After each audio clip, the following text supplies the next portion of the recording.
বিদ্যুৎ সংশোধনী বিল 2022 প্রত্যাহার, বিদ্যুৎ শিল্পের বেসরকারীকরণ বন্ধ করা, স্মার্ট মিটার বসানো বন্ধ সহ 4 দফা দাবিতে সরব ত্রিপুরা ইলেকট্রিসিটি কনজিউমার্স অ্যাসোসিয়েশন। এই সকল দাবিতে সংশ্লিষ্ট সংগঠন মঙ্গলবার ত্রিপুরা স্টেট ইলেকট্রিসিটি কর্পোরেশনের এমডির মাধ্যমে কেন্দ্রীয় বিদ্যুৎ মন্ত্রীর নিকট স্মারকলিপি প্রদান করেছেন। বিদ্যুৎ ক্ষেত্রে সংস্করণের উদ্দেশ্যকে সামনে রেখে কেন্দ্রীয় সরকার বিদ্যুৎ সংশোধনী বিল 2022 এনেছে। এই দাবি শাসক দলের, কিন্তু এর বিরুদ্ধে রাস্তায় নেমেছে একাধিক বামপন্থী দল। তাদের অভিযোগ, সারা দেশের বিদ্যুৎ গ্রাহকদের, ক্ষুদ্র শিল্প মালিকদের দাবিকে উপেক্ষা করে কেন্দ্রীয় সরকার বিদ্যুৎ সংশোধনী বিল 2022 পার্লামেন্টে পেশ করেছে। এক কথায় যা জনবিরোধী। এই জনস্বার্থ বিরোধী বিল বাতিল করা সহ বিভিন্ন দাবিতে all India electricity consumers association মঙ্গলবার গোটা দেশের প্রতিবাদ দিবসের ডাক দিয়েছে। এই আহ্বানে সাড়া দিয়ে ত্রিপুরা ইলেকট্রিসিটি কনজিউমার্স অ্যাসোসিয়েশন রাজধানীর বনমালীপুরস্থিত বিদ্যুৎ নিগমের সদর কার্যালয়ের সামনে বিক্ষোভ প্রদর্শন করে। তাদের দাবি, বিদ্যুৎ আইন সংশোধনী বিল 2022 প্রত্যাহার করতে হবে। বিদ্যুৎ বিলের বেসরকারীকরণ করা চলবে না। বিদ্যুৎ উৎপাদন সংস্থাগুলিকে বিদেশ থেকে আমদানিকৃত কয়লা কিনতে বাধ্য করা যাবে না, ইত্যাদি।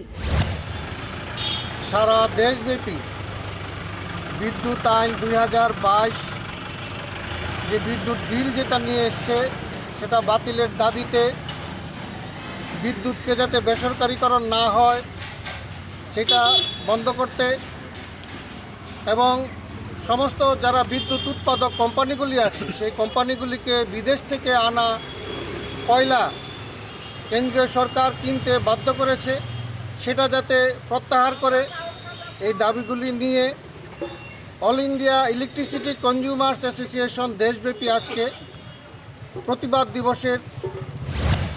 সেই সাথে সংশ্লিষ্ট সংগঠনের অভিযোগ, স্মার্ট মিটারের মাধ্যমে স্মার্টলি গ্রাহকদের টাকা লুট করা হচ্ছে। শুধু তাই নয়, 2003-এর বিদ্যুৎ আইন লঙ্ঘন করা হচ্ছে।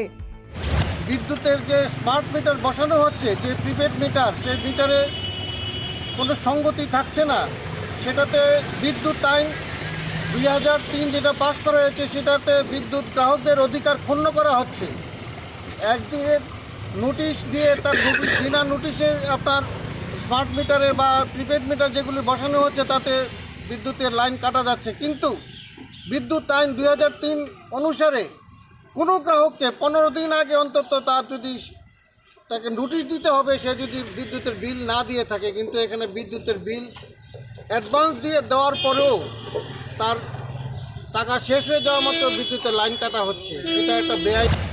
সেই সাথে ত্রিপুরা ইলেকট্রিসিটি কনজিউমার্স অ্যাসোসিয়েশনের আহ্বায়ক কনভেনার সঞ্জয় চৌধুরী রাজ্য সরকারের এই জনবিরোধী সিদ্ধান্তগুলির প্রতিবাদে বিদ্যুৎ গ্রাহকদের তীব্র আন্দোলন গড়ে তোলার আহ্বান জানান।